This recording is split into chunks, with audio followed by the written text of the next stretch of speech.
अस्सलाम वालेकुम प्यारे दोस्तों, इस वक्त हम मौजूद हैं आइको के स्टॉल के ऊपर जो कि क्लेम कर रहे हैं वर्ल्ड नंबर 1 एफिशिएंसी वाला सोलर पैनल। ये है जनाब एक्सरे टेस्ट लाइव आप लोगों को दिखाते हैं। ये सोलर पैनल कहते हैं जी इसके ऊपर इस तरह से चढ़ जाए तो इसे कुछ भी नहीं होता, तो अभी देख लेते हैं।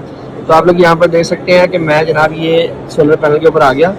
मेरा वेट अल्हम्दुलिल्लाह से 100+ है और अगर कोई इस पैनल में क्रैक आएगा तो यहाँ पर मुझे एक्सरे के ऊपर नज़र आ जाएगा कि जनाब ये पैनल टूट चुका है। चले थोड़ी सी चहलकदमी कर लेते हैं, घूम फिर के देख लेते हैं कि कोई पैनल मुफ्त का टूटता हुआ कि नहीं।